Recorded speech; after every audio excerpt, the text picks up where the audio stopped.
This is Democracy Now!, democracynow.org, the War and Peace Report. I'm Amy Goodman with Nermeen Sheikh.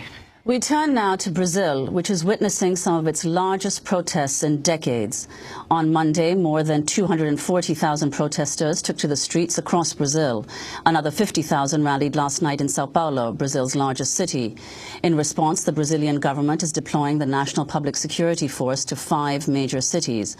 The protests were initially sparked by an increase in bus fares in Sao Paulo, but the uprising soon spiraled nationwide amid outrage over government corruption, inequality, failing public services and police brutality against demonstrators.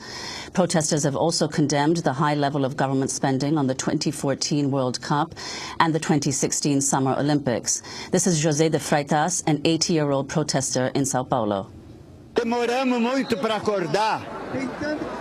We took a long time to wake up.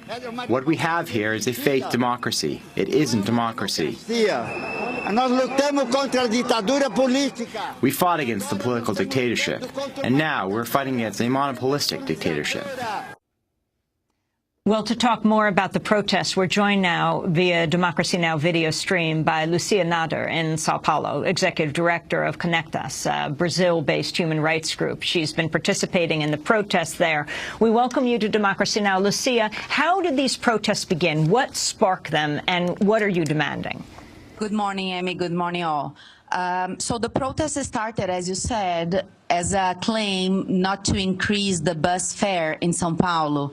And what happened was that here in the city of São Paulo, we had 2 protests last Tuesday and last Thursday that were quite small and focusing on the bus fare issue in the city. But on Thursday, there was a huge repression by the police using a lot of violence. Some staff from Conectas were there, some people from Conectas were there and saw and suffered with the violence. And after this violence and after the big repression from the police, all the country started to claim for other specific demands, some of them against this police violence, some of them against corruption, several of them still focusing on the bus fare, other people asking for political reform, other questioning the expenditures with the World Cup, and what is being spent with education and health in a comparison and things like this. So today what we live in Brazil is a widespread national protest with very different claims, sometimes contradictory one to each other. Lucia, could you also explain how the government has so far responded to the protests? Yeah, the government, it's important to say that in Brazil we have 3 levels of government. We have the city government, the state government, 26 states plus the DC, the federal district for us, and the federal government, let's say. So it's in the state and city of São Paulo is quite an interesting situation because the city of São Paulo is governed by the Workers' Party, which is the same of President Dilma Rousseff, and the state of São Paulo is governed by the opposition. But to answer your question, what happened is that at the beginning, all the 3 levels of the government were quite quiet about it, or somehow supporting the violence by the police on Thursday and giving some mixed messages of in what side they were. Yesterday, President Rousseff came to the TV and during an opening of an event and spoke for 5 minutes about the situation, saying that she's hearing what is coming from the street and her government is trying to answer to that. Lucia, we have the comments of President Rousseff, which she made on Tuesday, explaining the roots of the protest. This direct message from the streets is to improve civility, for better schools, for better hospitals, for better health services, and for the right to participate.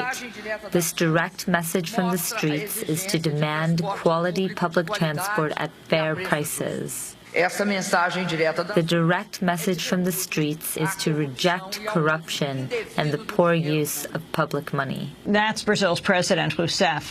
Lucia, if you could respond to her and in this final comment say where this protest you believe is headed.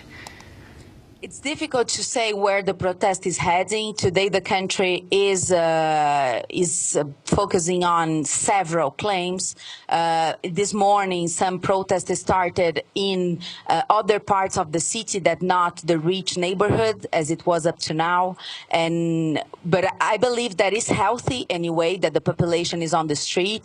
But somehow we fear also that the discussion is being, it's taking a path that can weaken the democratic institutions and the several achievements that Brazil had in the last decades. Lucia Nader, we want to thank you for being with us, Executive Director of Connect Us, a Brazil-based human rights group. She's been participating in the protests, speaking to us from Sao Paulo by a Democracy Now! Audio stream.